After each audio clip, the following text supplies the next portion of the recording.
today. I'm your host for this talk show, which is launched on Muslim Network TV, a newly established network aimed at Muslim and other audiences seeking to educate and empower the Muslim American community and represent it to the broader society. Muslim Network TV broadcasts to the US, Canada, and Mexico. Our show, Understanding Today, will be live streaming on social media and YouTube. You can watch us via Galaxy 19 satellite, Amazon Fire TV, Roku TV, and soon on Apple TV. My intention is to cover interesting, cutting-edge topics of current relevance. A range of aspects will be covered: social, economic, legal, high-tech, business management, strategy, principled leadership. Basically, material that is of direct relevance to today and helps us understand our position in today better. Please do send us your comments, your suggestions on episode topics and guests that you wish to see. Folks, for today then, we are focusing on a topic that is directly relevant to what's going on. As you may have seen in the promos, our show today is entitled Principled Education and Leadership Development in a Changing Society. And boy, do we have just about the perfect guest to be addressing these issues for us. Dr. William Carroll, a dear friend, and his CV is quite impressive, and I am going to address a few of the important highlights just so that you can keep that in mind when he speaks about the issues that I expect to discuss. This is an international authority in the field. He was the 10th president of Benedictine University in Illinois from 95 to 2015. Before that, he was the vice president of academic affairs, the acting president, the executive vice president at Ohio Dominican University in Columbus, Ohio. Prior to that, dean of continuing education at Cappan State University in Baltimore. At Benedictine University, he created quite a stir and a name for himself.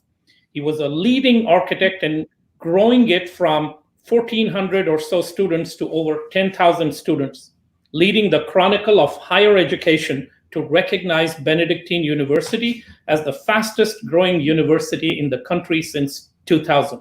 Dr. Carroll was visionary in instituting degree programs for first responders and the unemployed. He established on-the-ground programs in Vietnam and China. There was a strong emphasis on online programs, and that whole rounded experience somehow seems so directly relevant to what our country and the world is facing in the area of education these days. Currently, he is the founding president of Hunter Global, consulting on international knowledge, programming, and effectiveness for educational institutions, businesses, and individuals. Dr. Carroll, as President Emeritus of Benedictine University and the founding president of Hunter Global Education, and as a dear friend, welcome to Understanding Today. Kareem, thank you. Thank you. We have so much to be talking about, Dr. Carroll, but I wanted to at least start out with a focus on the areas where you have spent so much of your time. The role of education in society, we can speak about that a little bit, but directly relevant to today. Literally today, I mean as of this morning, the reopening of schools and universities and the colleges, the controversy around that. Help us put our arms around it. Tell me what you think about what's happening in terms of the reopening. Frankly, I think it's going to be a catastrophe. We're struggling with a virus that we don't have any control over. We are bringing students back to campuses in literally hot zones. We're unsure of the ability of students to transmit the illness to others and also to adults and seniors. It is going to be a crazy, scary fall. The other side of that is so many of our colleges and universities require income to exist. And they're going to have to be developing new programs to supplement the income they're losing as a result of this virus. The spring was a terrible time for education. We lost many students. Programs went virtual overnight. I believe in the fall, and we're starting to hear about it already, the experience of those virtual classes was not good at all for most institutions. We went from not being virtual at all to all of a sudden we're a virtual university. No, there's a lot more to it than that. And going into the fall, we have faculty who are upset with that model, students who are upset with that model, parents who are upset with that model, and the virus hasn't left. And oh, by the way, now faculty, I think this is going to be, are really afraid about going back to school because they tend to be in populations that are subject to extreme challenge from this illness. So the fall, I'm hoping we get through it okay. I just see a very difficult and terrible time. Bill, as you know, I end up advising some educational institutions around the globe, and every point that you've made strikes deep into the heart of the situation.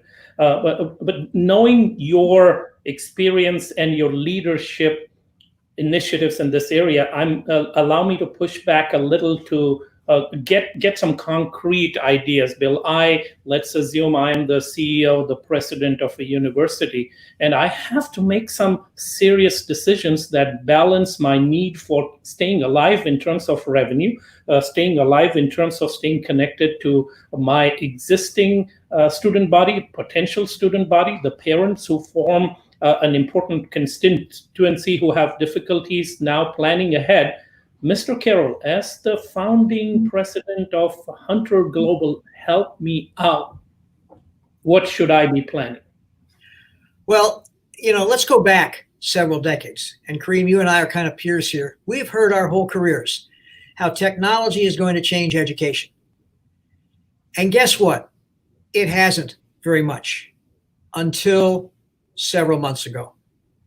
And this virus is coming in, and it's a paradigm shift. Online education will not disappear. It's only going to get more robust. The key to running any institution, and I know in academia, we want to say that a university is not a business. Yes, it is. Yes, it is. Okay. We need income to pay salaries, to do improvements. Faculty want raises. They want health care. They want retirement. That smells and walks and talks like a business to me. Now, as in any business, okay, you're only as good as the income coming in. What's happened in the last 6 months is there's a real threat to that income, okay? Not a threat, it's actually happened. They're losing income left and right. The spring schedule was basically put on hold. Income from dormitories has totally disappeared. Income from food service has totally disappeared. Income from summer camps has totally disappeared. And now we're hoping that we get income from the fall. The message to me is that, first of all, the liberal arts institution will never be the same again. All right. I currently am working with St. Joseph's College in Rensselaer, Indiana. It went out of business 2 years ago with the idea of coming back. I've been asked to come help them bring back programming to that campus. And in a sense, it's a most beautiful closed campus I've ever run into. Fountains are going, grass is cut. It's a blank tablet waiting for programs. And what we're seeing here is that the liberal arts institution, as St. Joe's was, will no longer be able to make it on its own. For me, the future of the liberal arts institutions is partnerships. At St. Joseph's, we created a university center where I'm in conversations with 9 universities to bring their programs to campus, and we commonly share, okay, faculty, administrators, resources, and students for a win-win for every institution. To try and stand out there by yourself and do it is not going to work. So going forward, there's going to be a dynamic transformation. We're going to lose a lot of institutions. Okay, there's a lot of institutions that are going to go out of business. Other institutions will find unique ways through this partnership. But the bottom line, and that's what fueled me, as you know, at Benedictine, was we constantly have to look for new programming.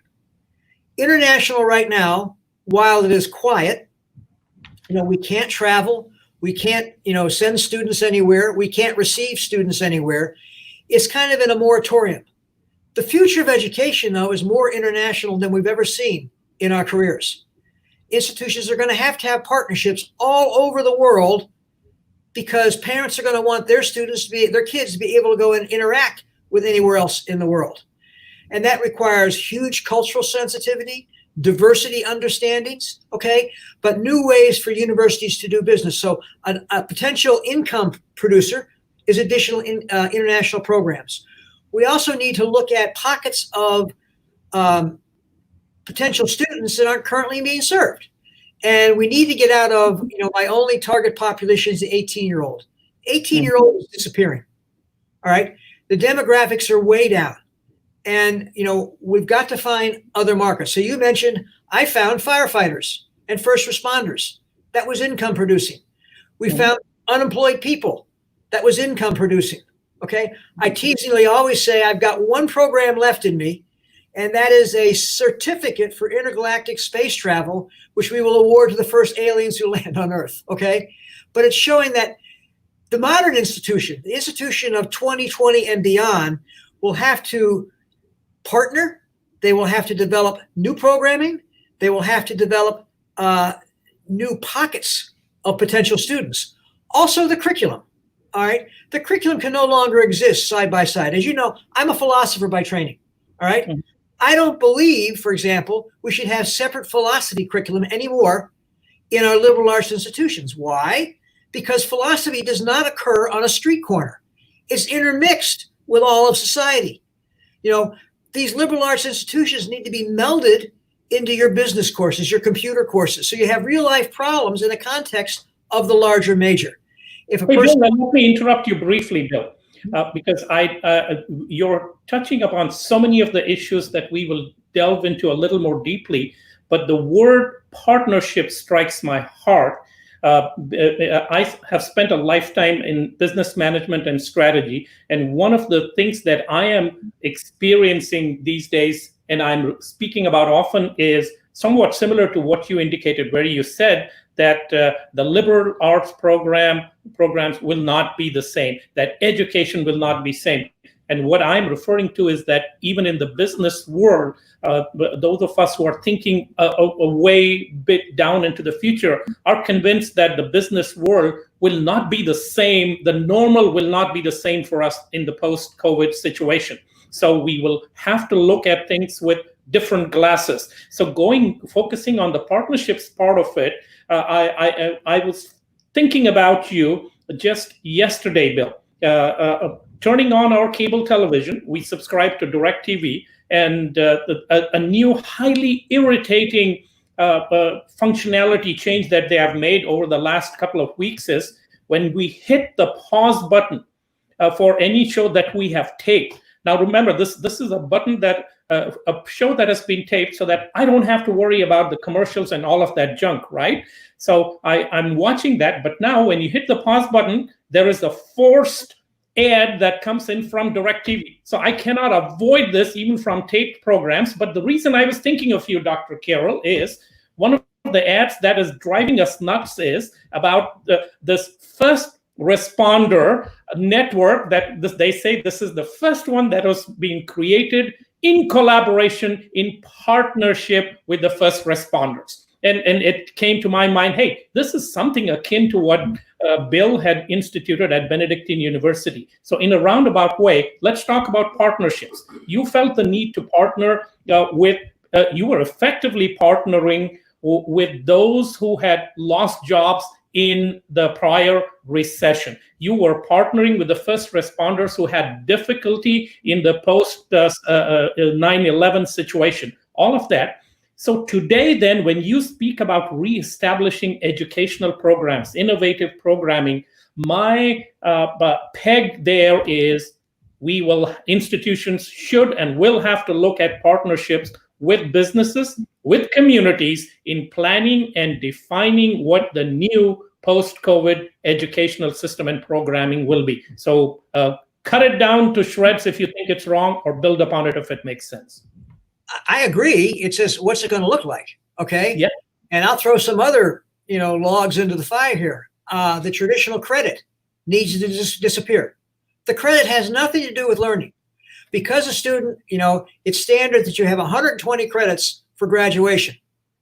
So at 115, I'm not eligible for a degree, but all of a sudden something magical happens at 120. Okay. To me, the credit is an accounting feature. It gives me a billable. You're taking 15, credits, Kareem, that's X amount of money. Throw the credit out and let's talk about real learning. All right. On top of that, there's good study out there that shows when a child sits in a classroom, any classroom, they may not be doing well, not because they're not intellectually bright, it's that their learning style is very different. And you have Project Zero up at Harvard that in the last 25 years has identified 7 different learning styles. The future of education to me is when a student comes to a campus, okay, they're immediately measured for what is their learning style, and then we prescribe the curriculum to them.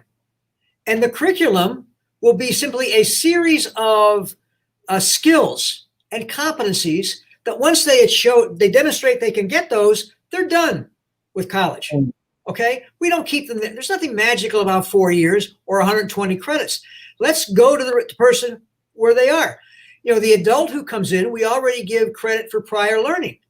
But, that whole dynamic has to change. The scary part is that higher education in and by itself is not a change agent. Okay? We tend to be very slow in changing how we offer stuff. Look at the classroom looks much like it did in the 11th century when the Benedictines, put it together. All right? We need to change that formatting. Again, COVID-19 is a great opportunity for us to get busy and rethink the classroom and the workplace. So a lot going on around this. And it's like we're in the middle of one of those Christmas snowballs. You shake it and you get the snow. Mm-hmm. The virus is shaking us like this. It's not going to come back down the way it started out. And it's just, to me, it's a unique opportunity. It's a scary opportunity for a lot of campuses that were in trouble before the virus. They may not make it, but I want to reach out to my partner universities and say, hey, we both don't need English majors. Let's share that. Let's share science. Let's, come together in unique ways. We don't have to compete. And then the rest of the world out there is waiting for us to come back in education. Are we ready for them? And I think not. Bill, one additional point before we move on to something else. In terms of partnership with the business world, speak a little bit about that, because I am convinced in these times, if there isn't a direct handshake between the institutions of education and the employers out there who end up receiving the products of your labors, if this time does not bring us very closely collaborating and understanding each other, we will never be able to do that. Kareem, think of the arrogance of higher education, where we prepare a person in business and we send them over to your company for a job. Mm-hmm. I never got around to asking you what you needed, did I? Absolutely. Okay. And I think for universities in the future that are going to be successful in that environment, there's got to be ongoing dialogue. What are the corporate needs and how can the university supply them? Again, I don't need to hire someone in data management when you might have somebody I could use in partnership. You need to tell me I know the business is going to say, I need people who can communicate. Okay. People who can do some math. Let's work on that together. Also, certificates and badges are coming on strong now, not degrees. I can say, all right, Kareem, let's do a certificate program for IT management in your company where we take your employees and put them in there and we'll award the certificate and bring the teachers in if you don't have them. There's got to be that coming together of the corporate and the higher education side if we're going to partner for the good. But to continue saying, I'm sending you out in the business world, I never talked to them, and the business faculty probably didn't work in that world for a long, long time. We need to open that dialogue. Wonderful. We are, it's amazing to hear that connect that we are having on that practical point, Bill. With the time that I've spent in my professional life in Europe and particularly in France, and the emphasis that their educational system has on practical, vocational, employment-oriented education, and the distinct lack of that perspective in the US education system is causing a significant amount of problems. So as we move off this topic, one last point, you hit upon it slightly there, Bill. I want to tease that out. We are not talking just about higher education MBAs, which need to be connecting with the business world. We should be talking about a connection between educational institutions and employers at the practical level, the McDonald's, the Burger Kings, the shopping outlets, and figure out what are the skill sets, the information needs of employees that they are seeking, so that that can be factored into a practical curriculum-based teaching system, so that we don't have to necessarily worry about the MBAs. Yes, we'll get to those too, but people who are coming in for, as you said, certificates possibly, but associate's degrees, project-oriented degrees and certificates, which equip the average person to be trained so that they are employable in a range of industries. What do you say to that? Well, I agree 100%. The only thing we have to add there is a dialogue between business and education. All right. That education and business need to set what are the needs of today's workers and how do we transform and build the curriculum to meet those needs? Rather than same old, we need a dynamic education system that responds to the needs of the workplace. Everything else will take care of itself, but you can't do that without having business involved in the conversation at every level, not just the CEOs on the board. Okay. You want the project manager on the line saying, my employees need this kind of help. So it's a total conversation that is yet to take place. Got it. Okay. Let's move on to another area of your experience and expertise.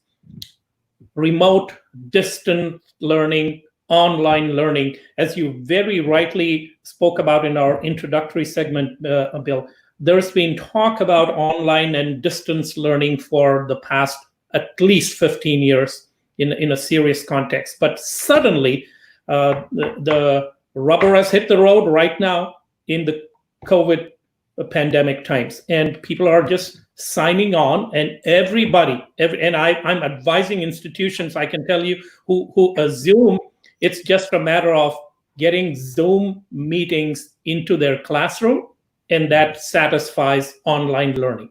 Okay, so we know that's not the case, but let us hear from the expert. What do you think about distance learning under today's times, and what should educational institutions, and also do address, Bill, what should I as a parent be thinking about, or I as a student should be planning for when my institution says, hey, don't worry, we've got distance learning or online learning classes? Yeah, Karim, I had the opportunity after I left Benedictine to work with a major IT provider for higher education and business. Okay. And I basically consult with and for them. And what to me was eye-opening is that this company has expertise my university could never afford. Mm-hmm. Okay. You're talking 6 huge figures to pay people at the peak of their careers and the state of the art that a university cannot afford. So mm-hmm. These companies come in and partner with the university. So I gain all the intelligence and knowledge of this outside company, okay, without having the overall expenses of hiring these people. When we were at Benedictine, we brought in PeopleSoft. It's now Oracle. Mm-hmm. And the problem institutions have with that is the IT people you hire and train in Oracle then get jobs somewhere else at a much higher level than we can afford them. So by partnering on the outside with a major company, we had state-of-the-art IT constantly being fed with updates and news and how to use stuff. You remember the old days when Word first came out, Microsoft Word. We would get a manual this thick, okay? You might get through the first 3 pages and you get another edition, okay? We don't have the time to learn all that, but there are people who know that. So the intelligent use of outside providers is huge. When we come down to the medium itself, okay, the courses, all right, I am troubled by what I've seen in a lot of virtual. It's basically a homework assignment, okay? The child does that, sends it back to the faculty, that's it. Where's the learning taking place? And to me, you know, we're now at a dynamic switch, a paradigm shift, as I said. It's huge. The textbooks has disappeared pretty much, okay? Mm-hmm.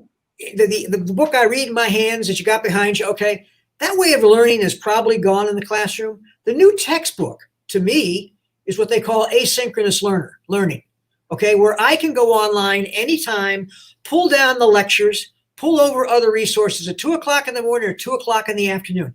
That is always there for the student, just like the textbooks was always on the shelf.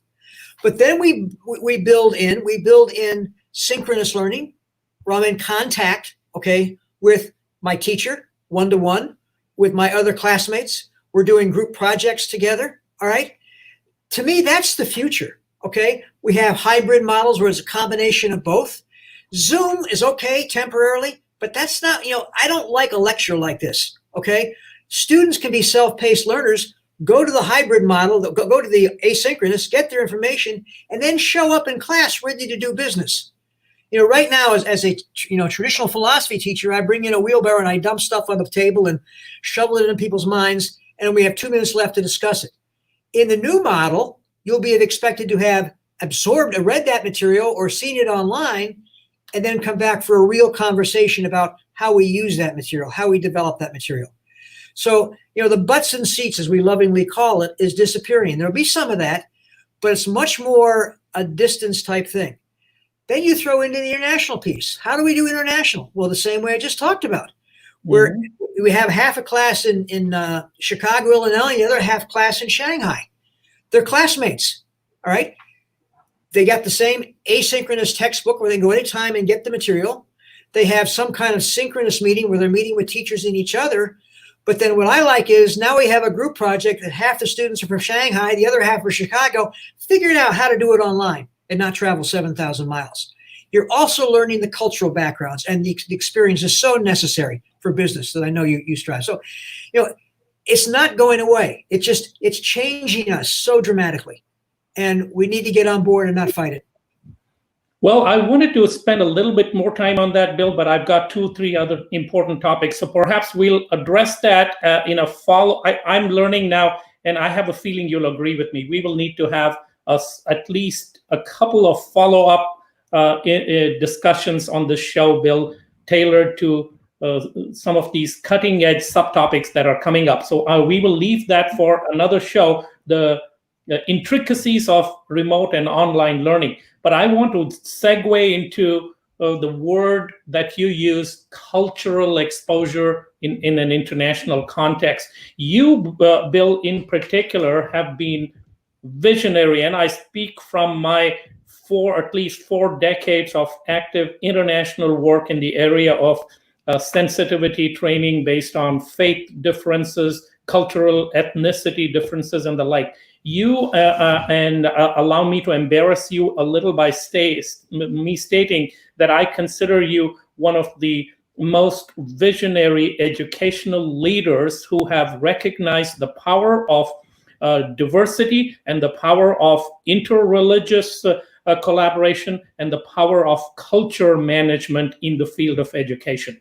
So we will talk about some of your accomplishments some other time, but you indicated very nicely that this online training environment can be particularly conducive to exposure of different cultures. But let's move off the online or remote learning aspects. Just talk about your history with diversity and culture management in the field of education. What attracted you to that? What are the epiphanies that you've come up with? Yeah, before we leave computer, just one thing. Everybody has to have access to computers, okay, for that model to work and that conversation. Sure. My story about diversity is pretty phenomenal. I finished a Ph.D. in philosophy, looked for a job, and the only people who would hire me was a historically black college. And I came from northeastern Pennsylvania. I don't ever remember meeting a black person before I came to Washington, D.C. All right, so the cultural differences were huge. And that institution basically was my education in diversity. It was a welcoming institution. They knew I was, kind of not too bright about these things, not understanding. They embraced me. They warmly welcomed me in. And I found that in that context, okay, people were just like my family. Everybody was concerned about a roof over their heads, feeding their families a decent income, okay? And that was kind of my start. And then I moved to a a white college because I couldn't understand why we didn't have more black students successful at white colleges. So I left and I went up to Benedictine. What I learned during the way is, and I think it's key to everything that's going on in the world right now. We don't know each other. Okay. We have no idea who black people are, people of color are, who Muslims are, who Christians are. Okay. We are so tribal. Okay. That we don't get outside of our own comfort zone. When I look at the education the kids are going through right now in this country, all right, they're being educated in a particular culture, but not an opening to other cultures. So, for example, I think I was a professor at a black college where I realized Eli Whitney was a black man. Okay, I was not taught about the contributions of people of color to my own history. All right. So I think the biggest problem we have in the diversity area is we don't know each other. And I'll never forget early on at Benedictine, I decided, I know there's a Muslim community down the street. I don't know anything about them. Okay. But I got myself invited to a commencement. I went there young and dumb. All right. Got in the wrong food lines. I was told men shouldn't be in that line, but it was just a wonderful experience. And I stood up there and basically said, which I think every institution has to do and every business has to do who wants to bring in people who don't look like them. You have to put out the welcome mat. And I stood up in front of that commencement and said, I welcome you to Benedictine. Okay, come. And wonderfully, they sent 2 or 3 students. And then you knew the numbers grew so dramatically because that welcoming spirit was there. If a person doesn't feel welcome, then they're not going to come. When I transposed that then to the entire institution where I was, I realized that in order to be truly a multicultural or diverse institution, students need to come in and recognize themselves in the faculty, in the other students, in the administration, and most importantly, in the curriculum. They have to know that their people are represented in the curriculum that institution is teaching. And we're sorely behind that curve.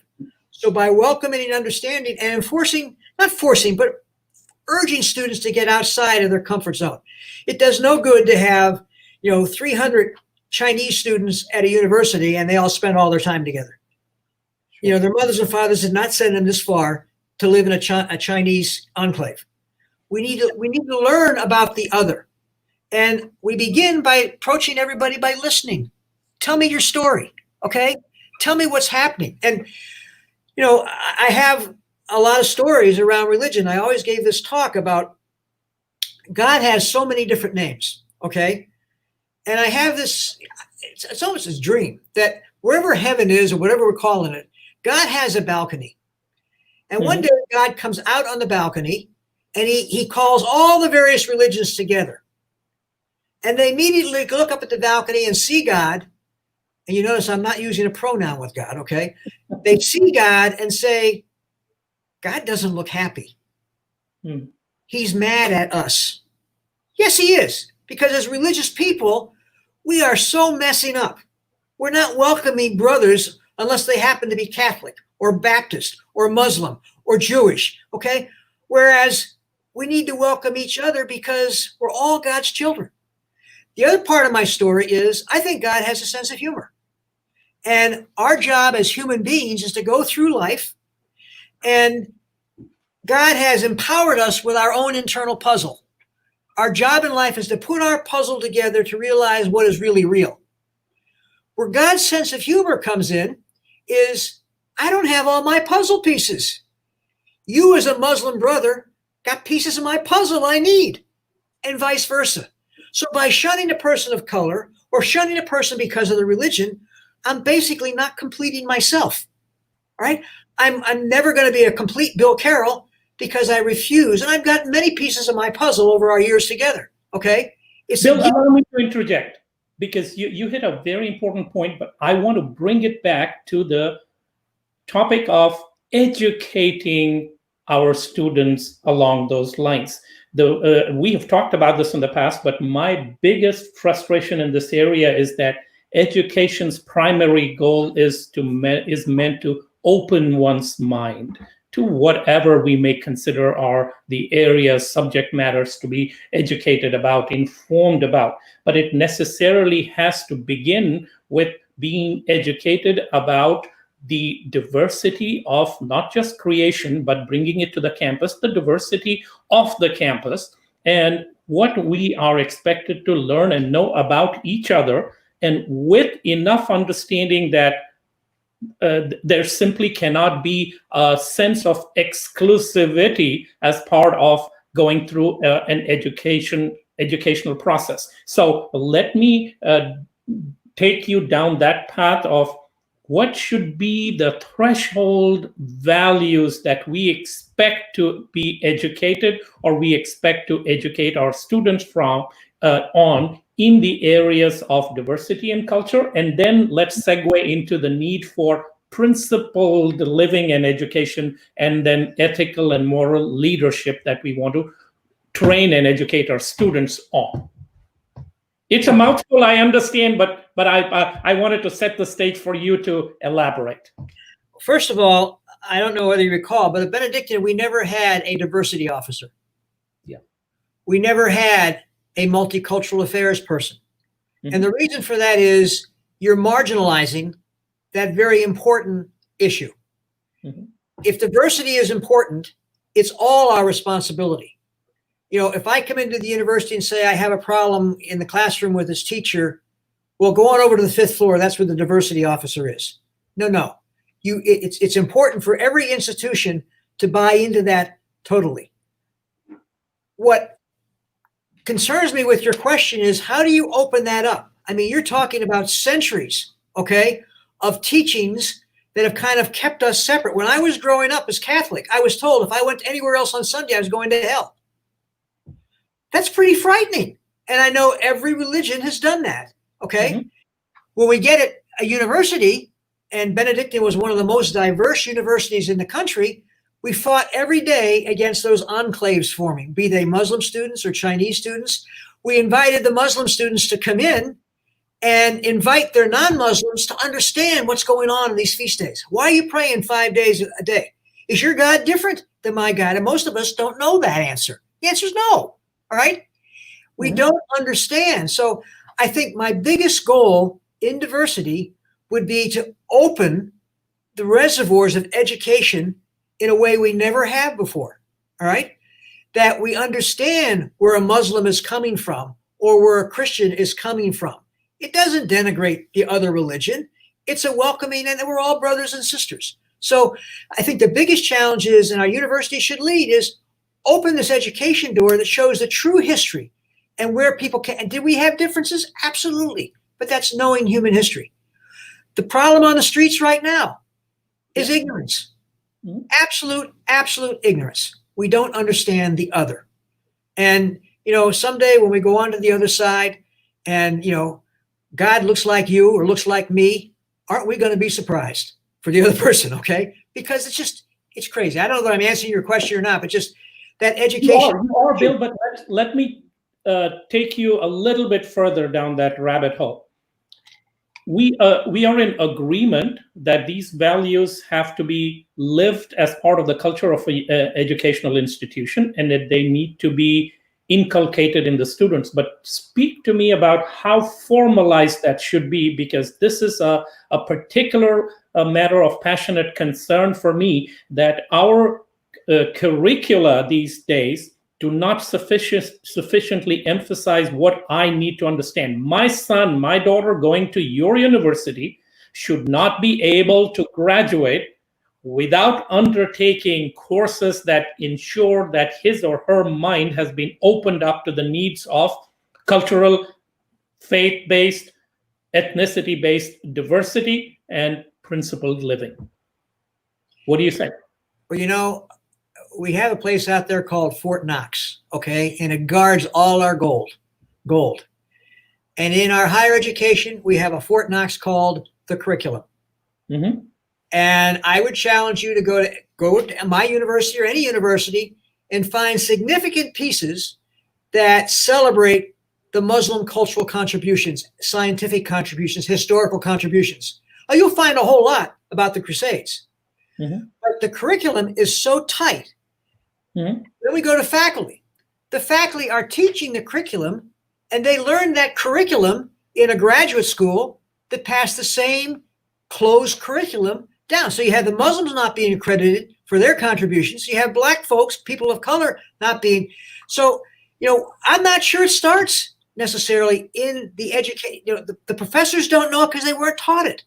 We need a group like this having a conversation and looking into these matters. And maybe now, with the change in higher education itself, we can see a crack where we can get these general contributions of various groups to say, it wasn't all white people who did all this, okay? It wasn't all Westerners who did all this, all right? But we have a giant mountain there, Kareem. Its education is broken. The delivery system is broken, okay? The content is missing, okay? We have false content in there. We're talking about a huge transformation needed in that curriculum, which is the Fort Knox of education. So, Bill, the reason I bring it up today is you're absolutely right that cracks are there, but this is the perfect time because it gives us the opportunity to recognize and appreciate the depth of the cracks and the need for filling up those cracks short of the entire system coming crashing down. So the point I'm making is this conversation is important, but I wish there was some way, I don't wish, I think we have to act upon that somehow in a concrete way where institutional leadership, particularly those who are experienced like you and those who have some background in this like me, that we become engaged with today's decision makers in the educational system so that we emphasize the need for reconsidering the curriculum in view of all of the changes that are existential in nature for institutions to survive. And I agree 1,000%, but we have to convince faculty. The administrators won't necessarily do it. It's the faculty we have to bring on board. And I know at Benedictine there's a number of faculty who would love to get involved in this conversation. I know across the country, it's a conversation about how do we review and reinvent the curriculum, that it's representative of all the groups we're talking about. That's a huge process, but it's almost like we're going to write a new encyclopedia because we're missing a whole lot of pieces, but then we need people who can bring that expertise and share it. I often said, I didn't want to have women's studies at Benedictine. Again, it's marginalization. You want women's studies, go over the 7th floor. If it's that important, then include it in the curriculum, the regular curriculum. And that's how I feel about this. We don't want to marginalize cultural education. It's got to be part and parcel of the regular curriculum. And that's our challenge. Wonderful. Bill, the last segment in the time that we have left, we have roughly about 3, 4, 5 minutes we can take this to. Let's talk about leadership development. With my firm belief that is a fundamental objective of every educational institution, and it applies through associate's degrees, bachelor's degrees, doctorates, and MBAs, and all of that. But speak a little bit from your experience and your conviction about the need for ethical, morals-based, societally concerned leadership, and how do we inculcate some of that as part of the educational process? And that goes back to my earlier conversation about I don't want to see philosophy as a standalone curriculum. I think these critical thinking courses, these ethical and moral focus courses need to be built into the curriculum itself so that they're dealing with these issues, all right? At Benedictine, we had a saying, okay, in the big science program there, okay? But one of our sayings was, at Benedictine, we not only teach you how to do the science, we also teach you whether to do the science. All right. And that second point is getting right at you're talking about. Leaders who just come out of book learning, all right, have no sense about the whether to do something, what is right and what is wrong. And a leader is one who steps out and is willing to take a great risk simply because it's the right thing to do. They have to be embedded with a moral compass. And but close that out, Bill, so that going back to my critique earlier, my son and daughter goes to your university. There is no way you should allow them to graduate unless they have signed on to some courses, some projects which teach them and get some confirmation from them about their role in ethical, morality-based leadership. And Kareem, the closing, I may disagree with you. I'm not sure everything is always taught in courses. Got it. I think that one way of doing this is through an internship that may pair up your students with my kids, okay? Right. And have them go out in another community and work together, all right? Much better than sitting there taking notes on the 15th century so-and-so. Get these, the key is we just don't know each other, Sure. all right? And to get to know each other, then you become my brother, okay? One of the things that's happened in society in general, in every culture and every tribe, is we have made those who don't look like us or believe like us the other. And when you make someone the other, they're easy to hurt, put in jail, crucify. No. By me getting to know you, for example, you're not the other. You're my friend Kareem. Okay? By making friends of each other, we build that building block for moving forward together. Agreed, Bill. I think we are agreeing significantly on that point. I did not mean this should be taught as formal courses, but I'm saying there should be some responsibility between the university and the student to make sure they somehow understand and work on this, whether it is in terms of practical interaction on campus or internships or a site visit, but it's great if somehow that could be incorporated within the curriculum. Great in that regard. Now we have, in the last couple of minutes, Bill, let's talk about something a less burdensome and severe. What's going on in the tennis world? We share that, of course, there have been significant changes in the ATP on the women's executive side too. What do you think, my friend, is going to happen with the pandemic having caused disruption into the tennis schedule? Speak for a minute or so. Well, if you're talking to my wife, but the quiet is deafening when it comes to tennis. And I know that there are some, venues starting up again with no crowds, and that's difficult. I think the U.S. Open is scheduled to happen as was supposed to. I think Wimbledon's still going to happen.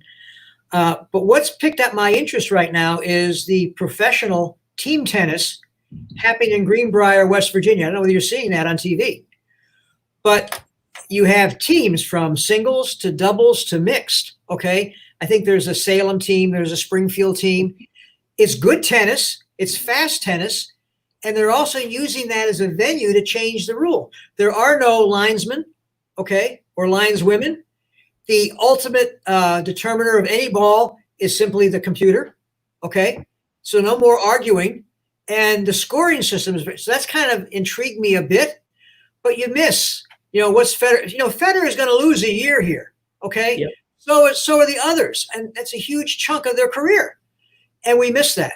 And Bill, to bring it back to the topic that we were discussing, it has also become emphasized to me, the need for leadership even in that game with those who are so revered and respected and followed around the world. This pandemic has brought out the need for folks to be good role models for others and also to be spokespeople on what is the truth and what is just and what needs to be seconded in this regard. So if all of these players went through your university and they had a clearer understanding about what is ethical, morality-based leadership and the right cultural underpinnings, I think the world would be a better place. So there's a lot of work for us to be doing, Bill. Ladies and gentlemen, there you go. You have Dr. William Carroll, a profoundly wise and visionary leader in the educational field, and you've heard just a little bit about what he has to offer. And with your permission, Dr. Carroll, we will make sure that we reconvene and talk about some of those other topics. But thank you so much for bringing your expertise and your time and your attention to understanding today. And Kareem, thank you. And I look forward to more conversations with you. Best to your family. Take care, everybody. Once again, I hope you've enjoyed the show. Tune in for Muslim Network TV shows in this on this platform, and send us your views and inputs on topics that we should be covered, how we can appeal to your informational needs better. Take care. Have a wonderful day now.